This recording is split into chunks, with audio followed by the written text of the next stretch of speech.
The gorge cut the valley in two, a wound carved deep into the earth where the river had long ago torn its path. Sheer cliffs dropped away on either side, their stone faces raw and pale, streaked with veins of darker rock. At the bottom, far below, water glimmered faintly, a restless thread twisting through shadow. The sound of it never reached the top. It moved silently, like a secret too deep to share. For generations the gorge had been both barrier and measure. Villages on either side faced each other across the void but rarely crossed. Travel required the bridge, a narrow span of wood and rope stretched thin between the cliffs, creaking under the weight of time. It swayed in the wind even when empty, each board weathered gray, each knot worn by years of tension. No one trusted it, yet no one dared to cut it down. It was the only path. Men spoke of the bridge with a kind of respect that bordered on fear, as though the structure was alive, a sentinel that decided who might pass and who would fall.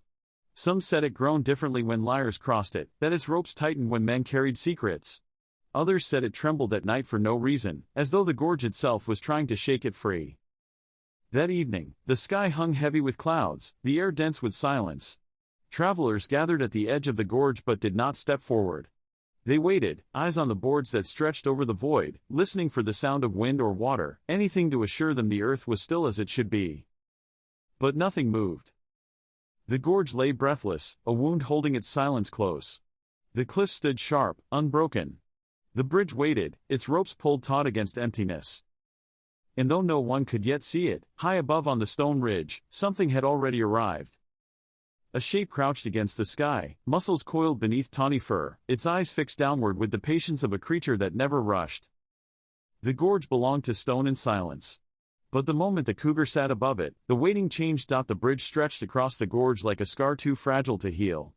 Its ropes were thick but frayed, each strand holding more years than strength, while the planks that made its floor bore cracks deep enough to swallow a boot heel. No one trusted it, yet everyone relied on it. That evening, the travelers stood back from the first board, unwilling to step forward. There was no wind to move it, no weight upon it, yet the bridge creaked softly, a low groan that carried across the gorge and seemed to settle in their chests. The sound was not of strain but of anticipation, like wood remembering the touch of feet that were not there. The silence deepened. Men shifted uneasily, muttering about storms, about whether to wait for morning, but none lifted a foot to test the boards. The animals tethered nearby stamped their hooves, ears flat, their eyes fixed not on the bridge but on the cliff above. Still, the bridge remained. Its ropes taut, its boards pressed into stillness, it seemed to hold its breath. And then one man pointed upward. High on the ridge, silhouetted against the fading light, the cougar sat.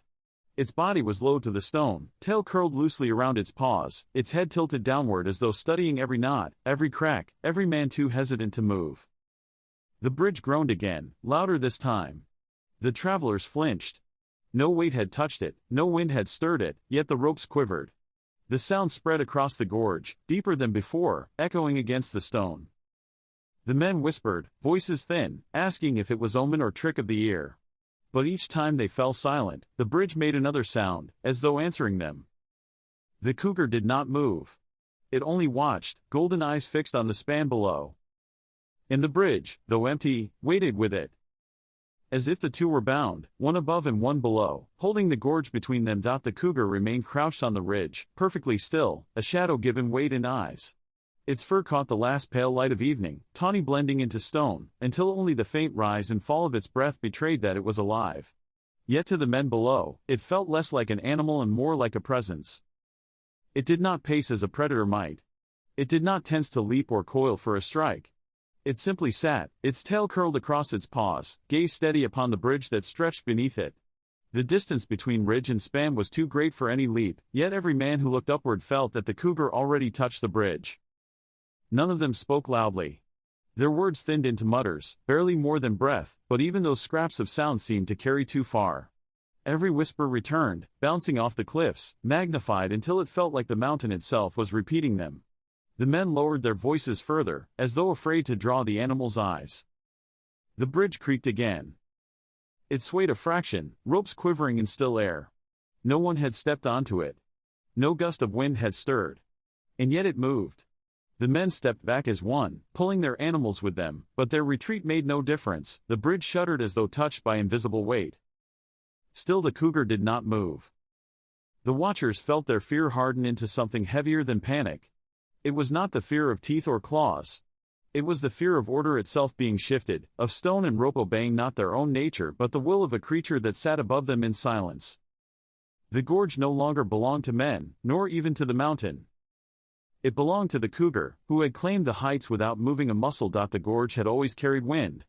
Travelers knew its habits, the sudden gusts that rushed upward from the river, the crosscurrents that made the bridge sway without warning. But that night the air refused to move. Smoke from the travelers' lamps climbed straight up in thin, unbroken lines. The grass along the cliff edge stood stiff, each blade sharp against the dusk. The ropes of the bridge hung perfectly still, though the wood beneath them groaned as if something pressed upon it. The silence of the air was not calm, it was a tension, like lungs that refused to exhale. The men shifted uneasily, eyes darting between the still bridge and the ridge above. The cougar had not moved. Its body was a mark against the fading sky, tail curled, head lowered, gaze fixed.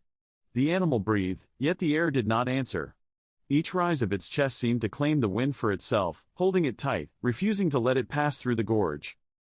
One of the travelers, braver or more desperate than the rest, took a step toward the bridge. The wood creaked, long and low, though his foot had not touched it. He froze, his boot hovering above the first plank, while the ropes gave a faint tremor that spread outward to the cliffs. He stepped back quickly, heart pounding, sweat beading across his brow though the night was cool. The gorge remained windless. Even the river below, far down in the shadows, seemed muted. No whisper of water reached their ears. Only the groan of the bridge, repeating itself at intervals, like a breath caught and released too late. The cougar blinked once, slowly, its golden eyes catching the last light. Its ears flicked, though no sound disturbed it.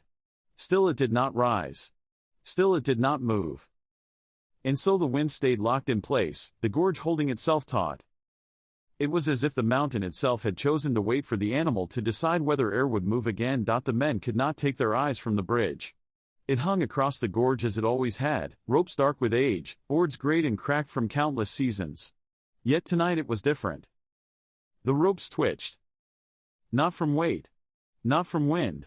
They trembled in small, uneven pulses, as though something within them strained to move, some memory of use being pulled back into the fibers.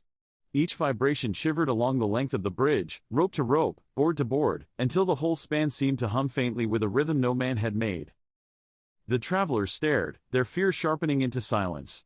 They counted each groan, each shudder, each creak that rose from the bridge. They saw how the knots at the cliff's edge seemed to tighten, how the boards sagged in sequence, as though invisible feet pressed one after another into the wood. One man swore under his breath that he heard footsteps. Not loud, not heavy, but steady, a tread that belonged to no one they could see. Another clutched his lantern tighter, raising it toward the ropes as if light might reveal what pulled them. But the glow only made the boards look older, their cracks deeper, their shadows longer. Above them, the cougar remained still. Its tail did not flick. Its body did not shift. Yet its eyes glowed faintly in the dusk, fixed unblinking on the trembling span below. It did not need to move. The bridge moved for it. The men backed away a step, then another. But no matter how far they drew back, their eyes returned to the ropes. Each groan of wood seemed to answer their heartbeats, each twitch of fiber echoed in their bones. The bridge no longer felt like a path. It felt like a mouth opening. And the men understood that the cougar had not chosen the ridge by chance. It was not simply watching. It was holding the gorge, and the bridge, with its silence. The bridge swayed. Not with the rise of wind, not with the weight of boots, but with a motion born of itself. Its rope stretched taut, then loosened, boards rattled softly against each other, and the whole span quivered as if something invisible crossed it step by step. The men froze where they stood. Their lanterns shook in their hands, throwing wild light across the cliff walls, but the bridge moved regardless of their presence. It was trembling in solitude, as though it had remembered what it meant to carry lives and could not stop replaying it.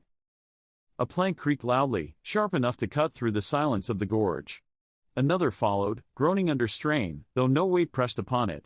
The travelers stared in horror as dust rose from knots in the ropes, shaken loose by tension that should not exist. One man swore he saw the outline of a footfall, just a dip in the boards, quick as breath, gone the instant he blinked. Another swore he heard chains, though none had ever been strung across the span. The cougar above did not move. Its body was a carved shape against stone, ears forward, eyes fixed on the trembling bridge. Each time the rope shuddered, its gaze sharpened, as though approving the unseen passage. The gorge itself seemed to join the rhythm. The cliffs gave back every creak as an echo, magnified, multiplied, until the air rang with sounds of crossing. Footsteps that weren't there.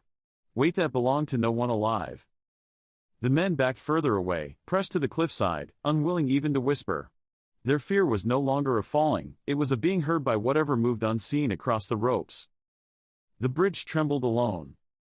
And yet no one could believe it was truly empty. The night deepened until the gorge was nothing but shadow. The river below, silent all evening, glimmered faintly in broken pieces of moonlight, but its voice never rose. The cliffs stood rigid and pale, holding their breath like the men who huddled at their edge. And still the cougar sat above. It had not shifted since it first crouched upon the ridge. Its eyes were steady, golden sparks suspended in the dark. The animal's stillness carried more weight than any movement could have. It was not predator, not hunter, it was sentinel. A presence older than the bridge itself, binding wood, rope, and stone in its gaze. Below, the bridge gave one last groan, long and deep, a sound too full for its age-worn planks. The ropes trembled, shivering like veins under strain, and the whole span swayed though the air remained still. For a heartbeat, the men swore they saw shapes upon it, shadows walking, crossing step by step, the bridge answering them plank by plank. And then the sound stopped. The trembling ceased. The ropes sagged into silence. The bridge hung quiet again, stretched between cliffs as if it had never moved at all. The men waited, chest tight, their lanterns nearly out. But nothing else stirred. The gorge remained breathless. The river did not speak. Only the cougar remained, fixed in its place, the final anchor in a world that had nearly slipped free of itself. At last, one of the travelers whispered, his voice breaking, "It was never the bridge." The words fell into the gorge and did not return. The cougar's ears flicked once. Its gaze lowered a fraction, as though it had heard. Then, silent and deliberate, it rose to its feet, stretching its long body. For a moment, it stood tall against the ridge, framed against the night sky. Then it turned, stepping away from the edge. The gorge exhaled. A breeze moved at last, soft and thin, brushing against the men's faces, rustling their clothes. The bridge swayed lightly in that breath of air, but this time its sound was ordinary, wood and rope and age. The travelers never crossed that night. They left before dawn, unwilling to set foot on a span that had moved without them. And ever after, the story was told the same way. As soon as a cougar sat above the gorge, the bridge below shook though no one crossed.